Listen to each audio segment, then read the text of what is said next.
Qué bendición estar aquí juntos. Quiero empezar este momento con una pregunta, varias preguntas.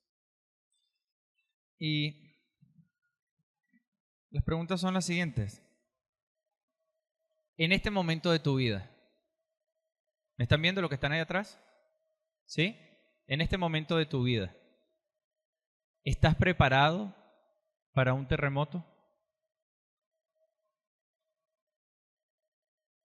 Quizás no aquí, en tu trabajo, en tu casa con tu familia, sin ella.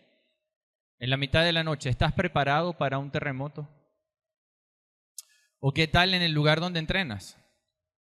Dios nos guarde, hermanos.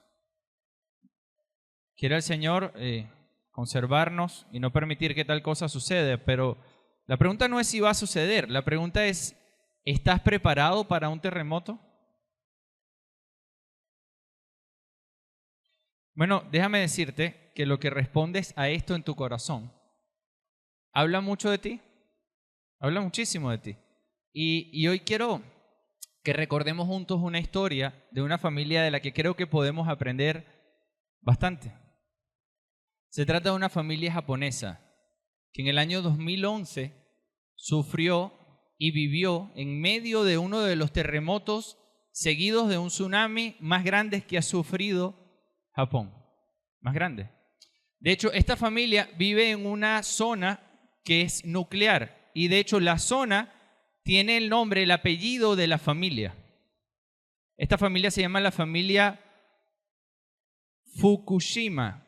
Disculpen mi mal japonés, pero el nombre de la familia Fukushima es el nombre de una familia que hacía por años simulacros de evacuación, que sabía cómo actuar en emergencias porque se preparó, tenía kit de emergencias con suficiente hidratación guardada, alimentos perecederos y no perecederos, linternas, baterías, medicamentos que se requieren para situaciones como esta, los documentos importantes en un lugar donde estuviese coherentemente colocado para con lo que vivirían. Hermanos, todo esto les permitió a ellos sobrevivir en los días posteriores al desastre y durante el desastre. Pero no solo fue eso lo favorable en ellos. También fue un punto clave la comunicación que ellos entrenaron y practicaron. De hecho, cada miembro de la familia sabía a quién llamar, dónde ubicarse, dónde debía desplazarse, cuáles eran las rutas que aplicaban y cuáles no. Y como vivían en una zona nuclear, durante el momento en el que las complicaciones nucleares se dieron, su preparación les permitió evacuar sin problemas por los lugares que estaban dispuestos para hacerlo. La historia de la familia Fukushima demuestra la importancia de estar preparados, hermanos. Y no solo resalta eso, sino también la previsión y el entrenamiento que pueden salvar vidas y mantener el ánimo en alto cuando estamos en dificultad. Y sabes que así como esta familia se preparó para eso, porque sabía que iba a suceder, asimismo Dios nos advierte de muchas y diversas maneras que sucederán cosas en el futuro. Nos los advierte, porque es su deseo que nosotros nos preparemos. De hecho, Dios continuamente en su palabra nos dice algo semejante a lo que tenemos en el título del sermón de hoy. Vendrán tiempos difíciles. ¿Ven la imagen? ¿Ese lugar que ustedes ven allí? Ese es el lugar del que les estoy hablando.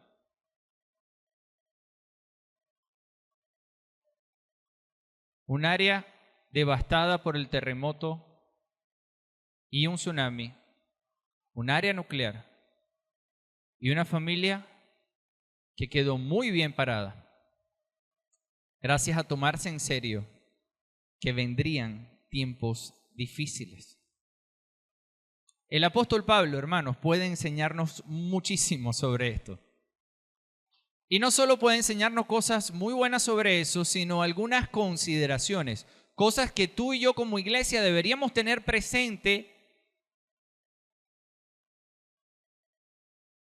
y están en 2 de Timoteo, capítulo 3, versos del 1 al 9. Yo quiero que me acompañen en sus Biblias. Quiero pedirle que busquen sus Biblias en físico. Los que las tienen en físico, por favor, ábrela. Tómate el tiempo, abre tu Biblia. Si no sabes dónde está, puedes ir al índice en la primera hoja. Si no, un hermano que tienes al lado puede ayudarte. Busca en tu Biblia 2 de Timoteo, capítulo 3, versos del 1 al 9.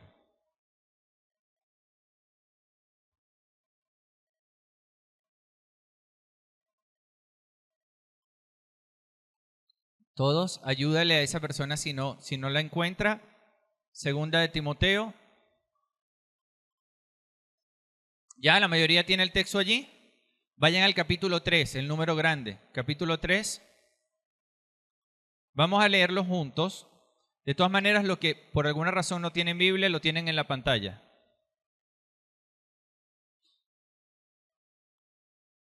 Leemos la palabra del Señor. Pero debes saber esto, que en los últimos días vendrán tiempos difíciles. Porque los hombres, ¿qué dice que vendrán? Vendrán tiempos difíciles. ¿Ya vieron de dónde fue tomado el título del sermón? Es el Señor quien lo está diciendo, que en los últimos días vendrán tiempos difíciles. Verso 2.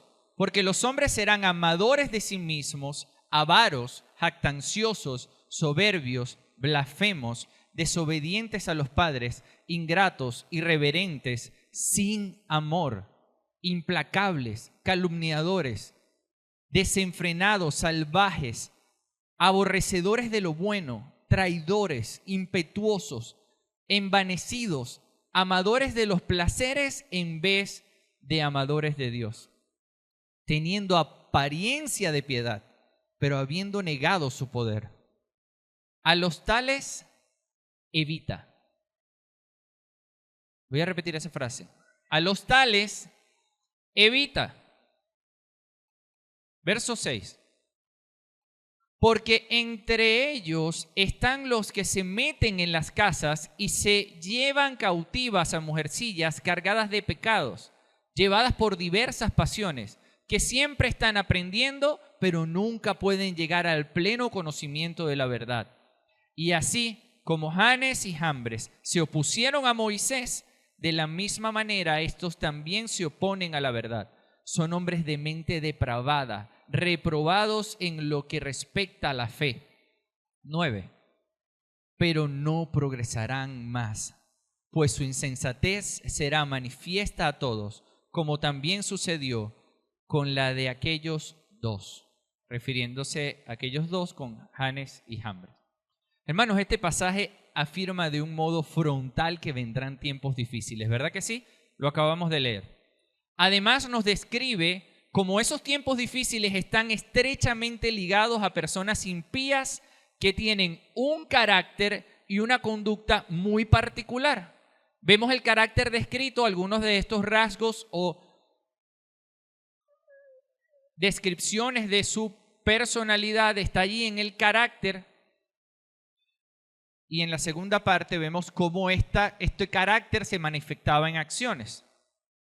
Ahora, si tuviésemos que expresar en pocas palabras lo que este texto en su contexto le está enseñando a la iglesia hoy, nos está enseñando hoy como iglesia, si tuviésemos que expresarlo en pocas palabras, podríamos afirmar que este texto enseña que, véanlo en pantalla, debemos evitar el carácter y la conducta impía. ¿Lo ven arriba? Debemos evitar el carácter y la conducta impía. Y de hecho, desarrollaremos esta enseñanza a partir de la siguiente estructura. Dos piezas que acabamos de leer juntos. Notaron cómo desde el verso 1 hasta el verso 5 está describiendo el carácter de estos hombres, su perfil, cómo son. Estos hombres son así. Estas personas son así. Este es el carácter que tienen. Y nosotros tenemos que aprender a identificar eso. Pero a partir del verso 6 hasta el 9, ya no está hablando del carácter como describiéndolo, sino está hablando de las acciones. Entonces, ¿cómo yo discierno esas acciones? ¿Cómo sé qué acciones son o no son? Bueno, vamos a hablar de discernir la conducta del impío. Y carácter y conducta no es lo mismo. Hay una relación tremenda, pero no es lo mismo. Amados hermanos, necesitamos pedirle al Señor que nos ayude a obedecer esto. Porque una cosa es escuchar del Señor que nos pide que debemos evitar el carácter y la conducta impía, y otra cosa es saberlo hacer. Te pregunto, ¿tú crees que estás en la capacidad de discernir absoluto? No, sí, pastor, yo reconozco un impío donde lo vea. ¿Sí? Y eres capaz de reconocer aún en ti cuánto de esto hay.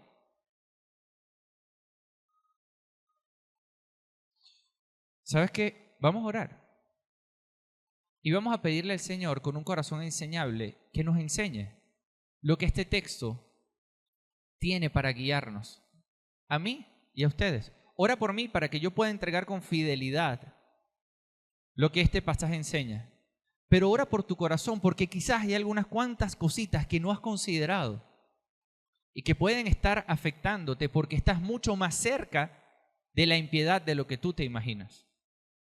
Quizás no estás evitando la impiedad como este texto nos está invitando a evitar.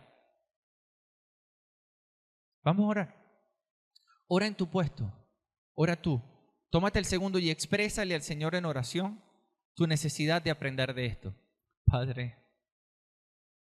ayúdame, por favor. Aquí estoy.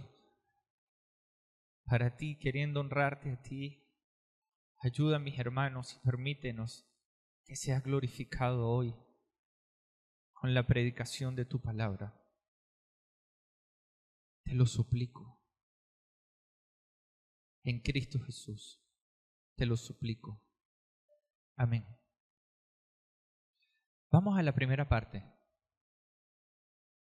Versículos del 1 al 5. Identificar el carácter del impío. Y vamos a leer con detenimiento de nuevo esta parte. Dice, pero debes saber esto, que en los últimos días vendrán tiempos difíciles, porque los hombres serán amadores de sí mismos, avaros, jactanciosos, soberbios, blasfemos, desobedientes a los padres, ingratos, irreverentes, sin amor, implacables, ya van 10, calumniadores, desenfrenados, salvajes, aborrecedores de lo bueno, traidores, impetuosos, envanecidos, amadores de los placeres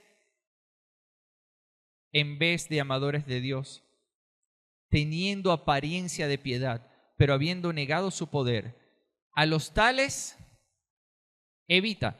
Hermano, podemos comenzar destacando en este texto que tiene dos imperativos claros. O sea, imperativos son cosas que el apóstol Pablo le está diciendo a Timoteo. Tú debes hacer esto. Esto es lo que tú tienes que hacer. Y aquí hay dos verbos claros. Uno es saber. Le dice, tú tienes que saber que en los últimos días vendrán tiempos difíciles. Le está diciendo, ¿se va a poner mejor? ¿Va a ser más cómodo todo? No. Tú tienes que saber esto. No ignores esto. Pero al final hay otro verbo imperativo que parece recoge toda la explicación o la descripción del perfil y el carácter de estos hombres. Le está diciendo, evítalos. Evitar. A los tales, evítalos. ¿A qué tales? ¿De qué tales está hablando? ¿Está hablando de lo que está describiendo el versículo 1 al 5? ¿Sí? Está diciendo, esta persona, a este perfil, hermano, evítalo. Evítalo. No. En otras versiones de equivalencia dinámica, la expresión es aléjate, está distante, mantén una brecha de distancia prudente entre. Comienza el verso 1 diciendo, en los últimos días vendrán tiempos difíciles. Y la pregunta es, hermano, ¿cuándo son esos últimos días? Bueno, quiero que sepas que esos últimos días son los que se consideran, y la expresión tiempos aquí tiene que ver con era, es la era venidera después de la venida del Señor Jesús. O sea, pastor, ¿te está diciendo que estamos en los últimos tiempos? Sí, bienvenido. Si no lo sabías, quiero que sepas, estás en los últimos tiempos. Claro, hay un detalle con esto de los últimos tiempos. Y es que el avance del pecado y de su práctica ha depravado y ha deteriorado significativamente a la sociedad. ¿Y esto está mejorando? o está desmejorando? ¿Esto se va a agravar o va a mejorar? Bien expresado el pastor Jorge hace unos minutos. Esto va a agravarse, hermanos. Va a agravarse. Y el asunto aquí es que la práctica del pecado promueve una sociedad más y más reprobada en todos sus ámbitos, no al revés. Pastor, ¿esto guarda relación con el hecho de que van a venir tiempos difíciles? Sí. Por eso continúa diciendo el verso 2, ¿cómo podemos identificar? Y aquí estamos hablando de yo debo aprender a identificar. Y ustedes podrán pensar rápidamente, pero pastor, no está muy difícil.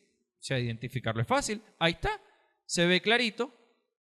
Sí, pero aquí es donde ayuda mucho el contexto literario. Porque en el capítulo anterior, en el capítulo 2, nos habla de un perfil de hombres de Dios que están caracterizados por la piedad.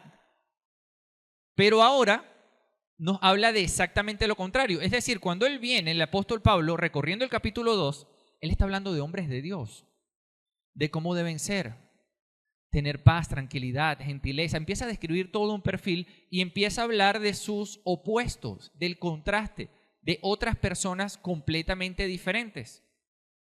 Y dice, son amadores de sí mismos, avaros, jactanciosos, soberbios, blasfemos, desobedientes. Todas estas cosas horribles. Tú podrías afirmar, sí, es que son fáciles de reconocer, ¿verdad que sí? Bueno, quizás te equivocas un poco. ¿Y sabes por qué? Porque esta descripción es muy interesante. Pero en el uso del de los verbos que tiene, 4 veces se destaca uno de ellos. Vean, ¿cuál aparece 4 veces ahí cuando él habla de las cualidades de estos hombres? ¿Cuál ustedes ven que aparece más, que más se menciona? Amadores de sí mismos, avaros, jactanciosos, soberbios, blasfemos, desobedientes de los placeres ingratos, ¿sin qué? Sin amor, segunda vez, implacables, calumniadores, desenfrenados, salvajes, aborrecedores de lo bueno, traidores, impetuosos, envanecidos, amadores de los placeres en vez de amadores. ¿Sabes algo? En cuanto a aprender a identificar, ¿necesitamos aprender a identificar, sí o no? Sí necesitamos. Ok. ¿Quieres saber dónde está el carácter de una persona? Empieza por ver lo que ama. Pastor, ¿pero qué voy a saber yo si yo no estoy en su corazón? Hay varias cosas que denotan cuando tú amas algo. Te dedicas tiempo, lo priorizas, te esfuerzas por buscarlo y conseguirlo, está continuamente en tú. ¿Cómo tú escuchas a una persona cuando está enamorada? Ya. Yo le digo a veces a Douglas, ya. No me sigas hablando, Lorian, hermano, necesitamos trabajar. Yo digo, claro. Cuando una persona está enamorada, cuando una persona ama algo, le dedica tiempo, le prioriza, le menciona. ¿Quieres saber dónde está el corazón de alguien? Mira lo que ama. Ok, pastor, pero sigue siendo fácil porque el resto de las cosas me permiten identificar. Sí, y ahí es donde yo te invito a que veas lo que dice el verso 5. El verso 5 dice, teniendo apariencia de piedad, pero habiendo negado su poder. ¿Ven lo que está diciendo? Teniendo apariencia de piedad. Y aquí es donde está realmente complejo el asunto. Cualquiera que lee la descripción anterior puede reconocerla en cualquier lugar y circunstancia, pero puede llegar a ser muchísimo más difícil cuando eso está camuflado por una falsa piedad. Y es esto lo que activa la necesidad de que el apóstol nos alerte. Porque no estamos hablando de gente que es deliberadamente como este pasaje lo describe. No, estamos hablando de gente que tiene toda esa apariencia dentro de un frasco bello y precioso, admirable y ejemplar. Una oveja por fuera, un lobo feroz por dentro.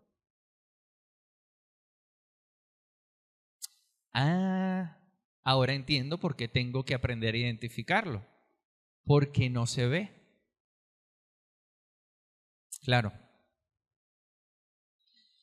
Hermanos, la clave para identificar esto está ahí en el pasaje. Teniendo apariencia de piedad. La clave para identificar el carácter de un impío es la piedad. Impío es lo contrario a la piedad. Su conducta niega la piedad. Bueno, pero ¿de qué piedad estamos hablando? Hermanos, cuando tú ves el evangelio que alguien promueve, tú puedes saber de qué piedad estamos hablando. Porque la piedad bíblica solo es producida por un evangelio verdadero, bíblico e histórico. Es eso lo que produce la justicia, la fe, el amor y la paz que describe el capítulo anterior en el verso 22, cuando el apóstol está describiendo cómo viven los hombres que creen en la piedad que Dios ha tenido por nosotros en Cristo. La primera y más clara señal útil para aprender a identificar el carácter de un impío es la promoción de un evangelio egocéntrico, humanista y superficial. Yo, mí, lo que me.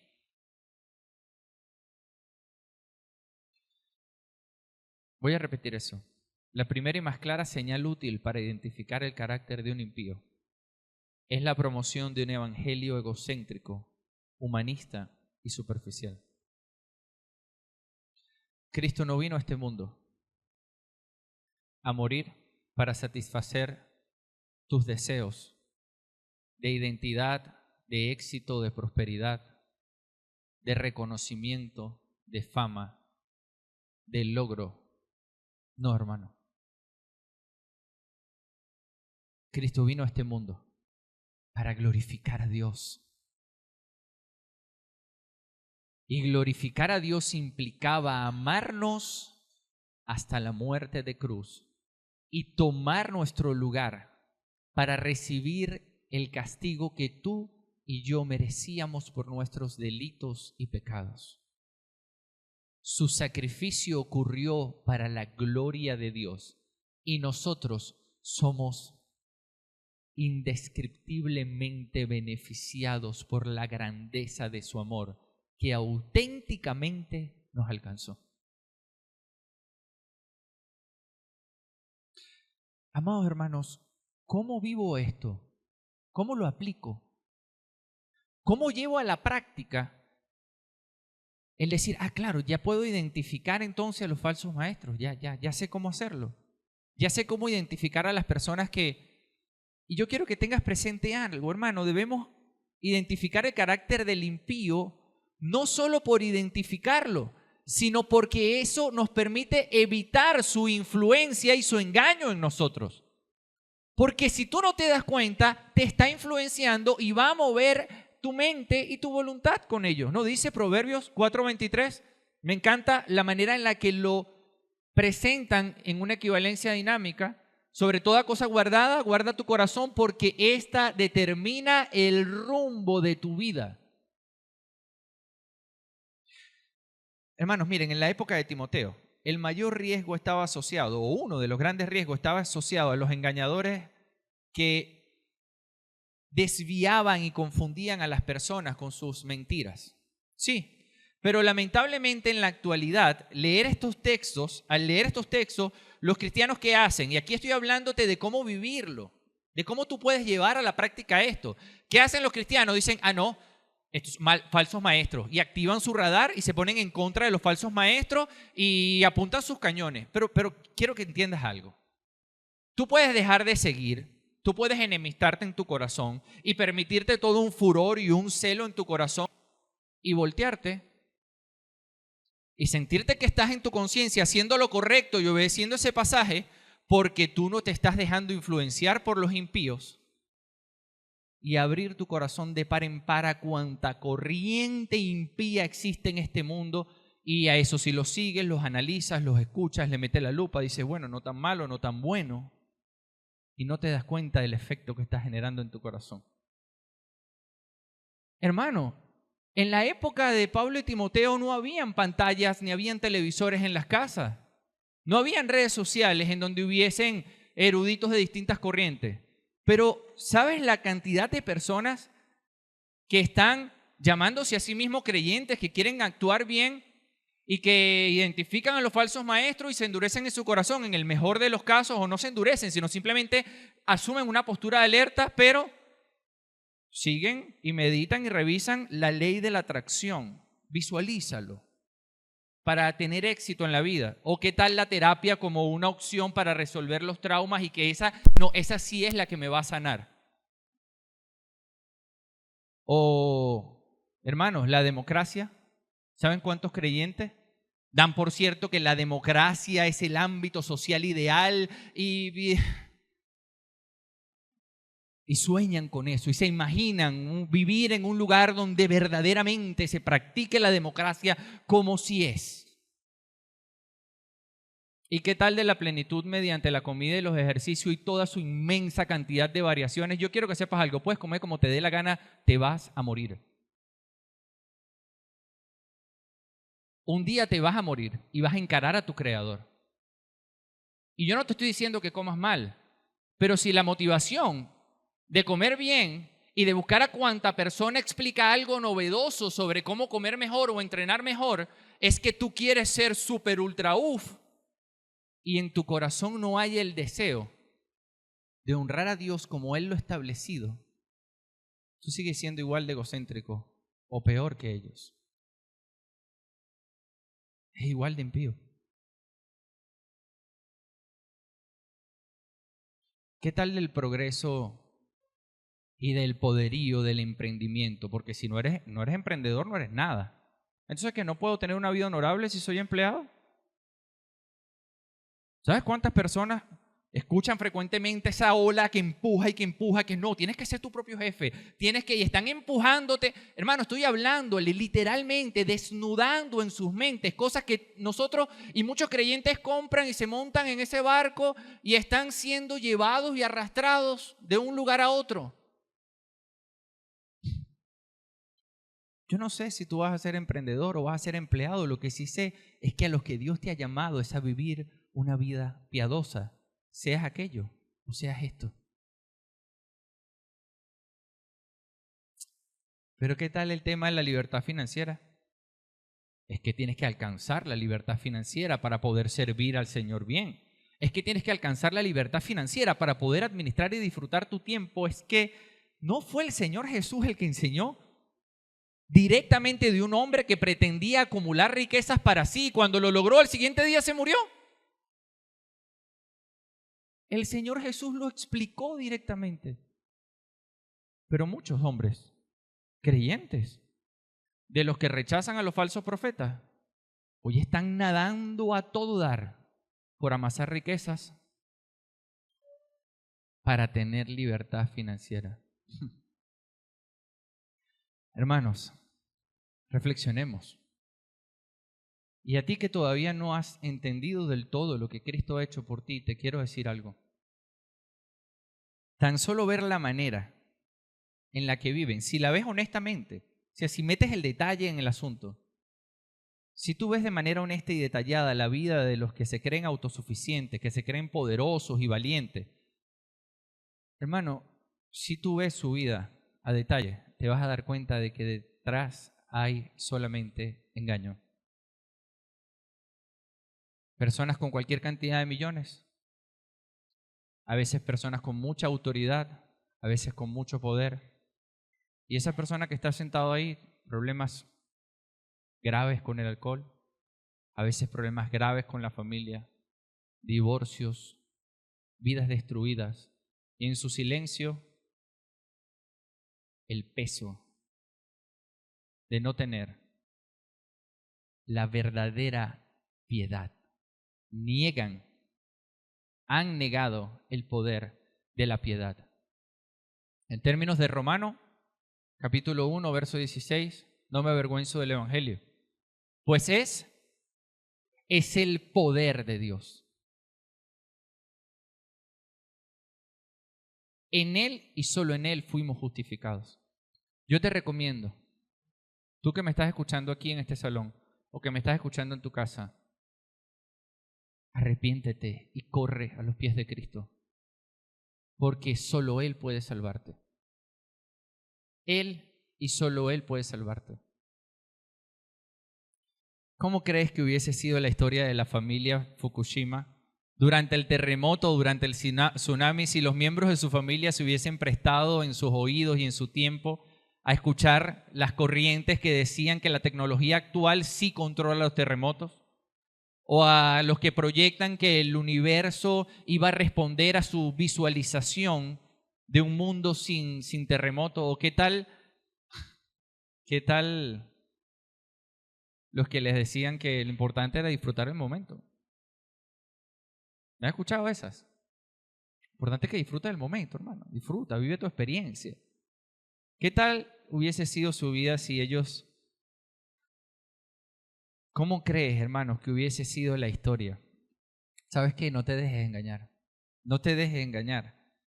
Porque van a seguir viniendo tiempos difíciles y vas a estar mejor parado si entre muchas cosas, entre las muchas que el Señor te manda, tienes presente lo que te está enseñando hoy. Debemos evitar el carácter y la conducta impía. Debemos evitar el carácter y la conducta impía. Evítalo. Hazme caso. Evítalo por donde venga. ¿Eres en serio una persona que ama y teme al Señor? ¿En verdad estás consagrado a Dios? ¿En verdad eres piadoso? ¿Qué tal si vamos a la segunda parte del texto? Vamos a hablar ahora de discernir la conducta impía. Ya vimos el carácter, ahora, ¿qué tal? ¿Cómo debo analizar esas acciones? Ya no estamos hablando del perfil, ahora estamos hablando de lo que hace el perfil. Porque de eso es de lo que habla el texto. Miren, leamos de nuevo, dice, porque entre ellos están los que se meten en las casas. ¿Ves? Está empezando a hablar de acciones. Ya no está hablando de cómo son, no, está hablando de sus acciones, cómo actúan, la conducta que tienen. Porque entre ellos están los que se meten en las casas y se llevan cautivas a las mujercillas cargadas de pecados, llevadas por diversas pasiones, que siempre están aprendiendo, pero nunca pueden llegar al pleno conocimiento de la verdad. Verso 8. Y así como Janes y Jambres se opusieron a Moisés, de la misma manera estos también se oponen a la verdad. Son hombres de mente depravada, reprobados en lo que respecta a la fe, pero no progresarán más, pues su insensatez será manifiesta a todos, como también sucedió con los de aquellos dos. Hermanos, aquí en el texto deja de hablar de un perfil y comienza a hablar de acciones y de conducta.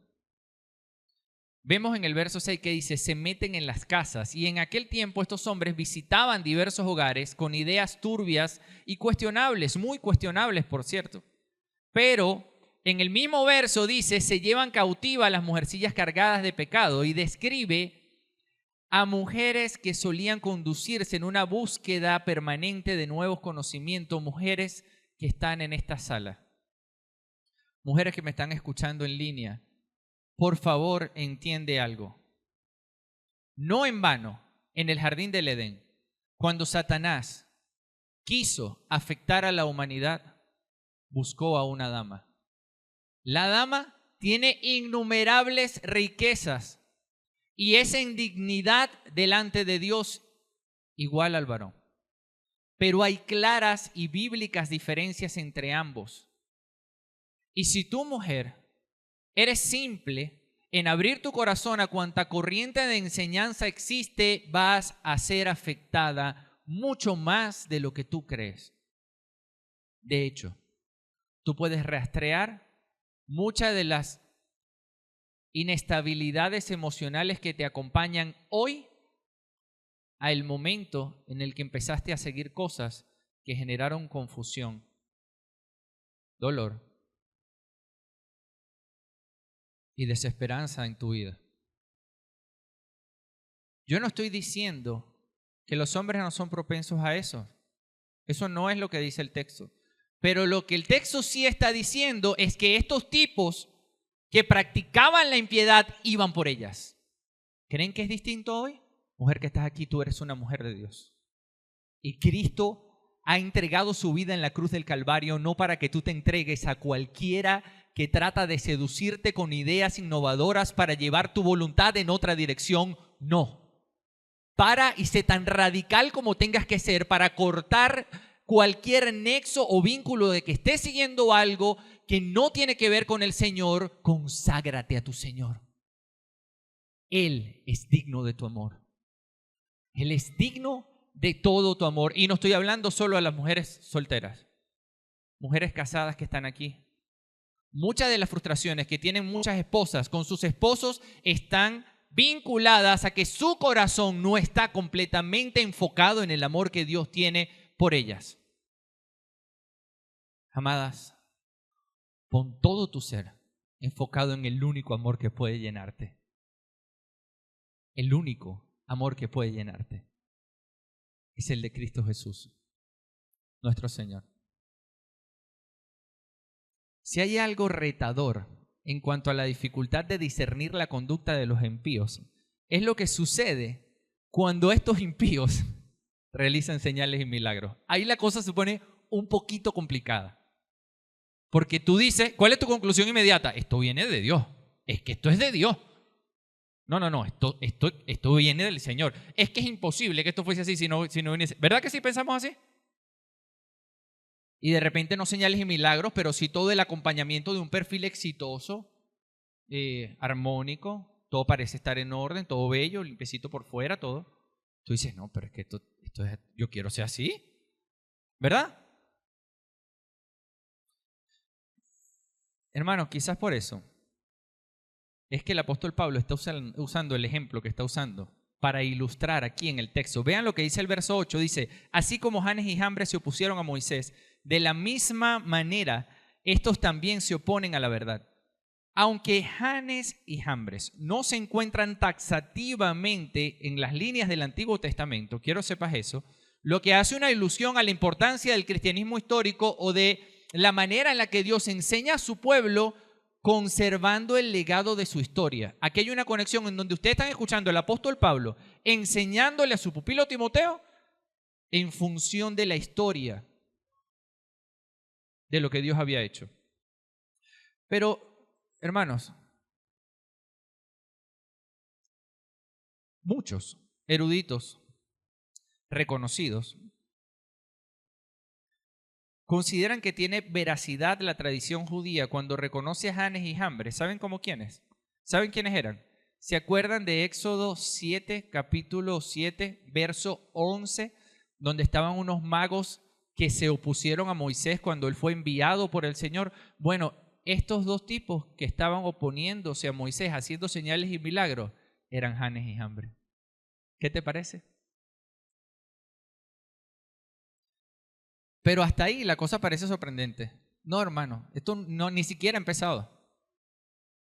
Porque estos hombres se infiltraron en el gremio de las personas que evaluando dijeron, aquí todo se está destruyendo, este pueblo se está yendo con todas las riquezas, Dios está con ellos, ¿para dónde voy a agarrar yo? ¿Me voy con ellos? Muchas multitudes que estaban en Egipto se fueron con el pueblo de Israel. Y lo podemos ver claramente en Éxodo capítulo 12, verso 38. Hubo una multitud de no judíos que se fueron con ellos. ¿Y saben qué afirman los eruditos con respecto a la tradición judía que hicieron Janes y Jambres? Estos hombres que hacían señales y prodigios y se opusieron a Moisés hasta donde pudieron. Bueno, fueron ellos los que promovieron la elaboración del becerro de oro cuando Moisés tardó. uno dice, con razón. Hermanos, noten algo. Es precisamente esa conducta impía la que el apóstol Pablo nos invita a discernir con esta ilustración. Está apuntando a los maestros que hacen falsos prodigios para infiltrarse en el pueblo de Dios y terminar desviándolo a variaciones de becerros de oro. La cantidad de becerros de oro actuales son innumerables. Yo recién te mencionaba por lo menos 6. ¿Crees que son los únicos?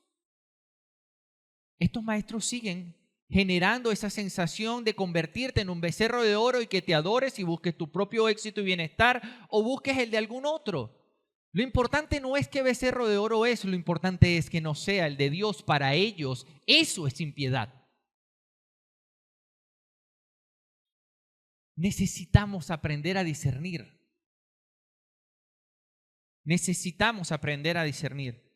Hermanos, de verdad, si nosotros no examinamos nuestras vidas en función de lo que refleja, podemos olvidar lo que está enseñando Primera de Juan, capítulo 2, verso 19, cuando nos recuerda que muchos de esos falsos maestros salieron de nuestras iglesias sin el más mínimo deseo, de verdad, hermanos, de incomodarte. Mi intención no es maltratar tu corazón, pero sí asumir y respetar, honrar la responsabilidad que Dios me ha dado de que tú despiertes y digas, un impío, un falso maestro puede estar entre nosotros. ¿Cómo lo sé? Tienes que aprender a identificar el carácter impío. Tienes que aprender a discernir la conducta impía. Y el que yo tenga algún tropiezo en algunas de estas áreas, ¿me convierte automáticamente en un falso maestro? No. Pero si yo lo sé identificar, yo puedo ver en mi vida y arrepentirme con inmediatez. El Espíritu de Dios puede guiarme a actuar con diligencia al respecto. ¿O ustedes qué creen? ¿Que estos falsos maestros llegaron a ser falsos maestros de un día para otro? ¿O estaban un día comiendo y se tomaron un té donde le pusieron 2 píldoras de falso maestro y se la tomaron fondo blanco y se convirtieron en un falso maestro? No. Examínate.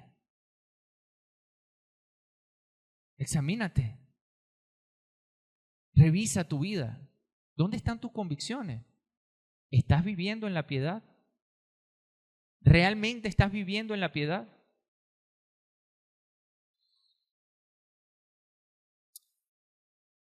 Disculpa mi insistencia. A ti que has tenido dificultad para entregar tu corazón de lleno al Señor Jesús, quiero que sepas algo. Si tú no has creído aún y tú sigues merodeando en la idea de la cantidad de cristianos falsos que conoces, de los que te han hecho daño en otras iglesias, en el trabajo, yo quiero que seas consciente de algo. El día del juicio no te va a servir de excusa. Ese día no vas a poder decir, es que yo conocí al pastor tal que robaba. Es que yo conocí al muchacho tal que decía que era cristiano y él me espichó mis balones. Ese día no vas a poder excusarte en la conducta de los impíos. Se trata de lo que Dios ha hecho en Cristo por ti. Por ti. Por ti. Recibe el llamamiento que Dios te hace. Ven, arrepiéntete de tu pecado y entrégate a Cristo por completo antes de que sea demasiado tarde. Hermanos, nuestro comportamiento en el terremoto no será ningún otro que el resultado de lo que hicimos antes del terremoto. Y créeme cuando te digo, vendrán tiempos difíciles. Vendrán tiempos difíciles. Vendrán. Si consagramos nuestras vidas al Señor con fidelidad, entonces podemos crecer, aprender a identificar y discernir conforme a la verdad. Es así, solo así como puedes obedecer lo que este texto está enseñando. Recuérdalo. Debemos evitar el carácter y la conducta impía. Evítalo. Debemos evitar el carácter y la conducta impía.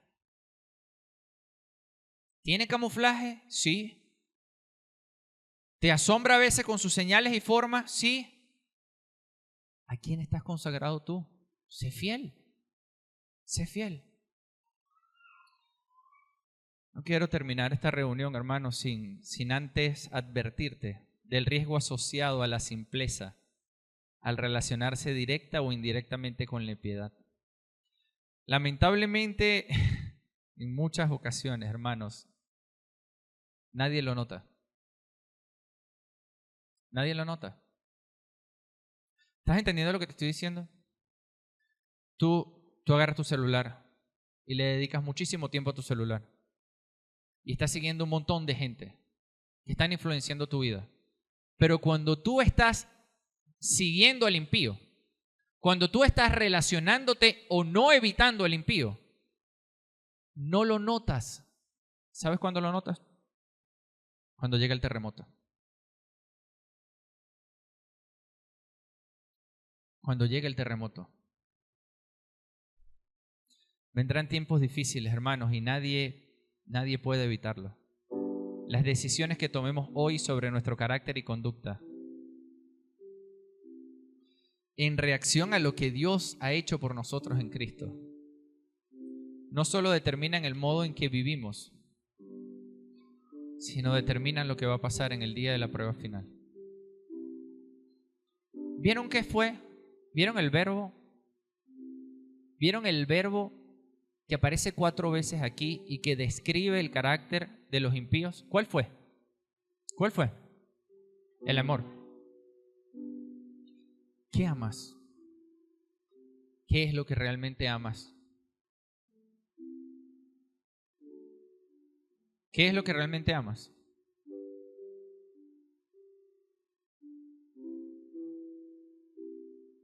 ¿Qué es? ¿Es a tu Señor? ¿Tu carácter y tus acciones reflejan el amor que tienes por el Señor? ¿Cuánto estás dispuesto a perder por Él? ¿Cuánto estás dispuesto a ser avergonzado? ¿Cuánto estás dispuesto a sufrir por Él? ¿Cuánto le amas? Cantábamos una alabanza hace rato y ahorita vamos a cantarla nuevamente. Canto de tu amor. Bueno, te toca a ti resolver cuánto le amas a Él. Pero Él te ha amado a ti de una manera indescriptible.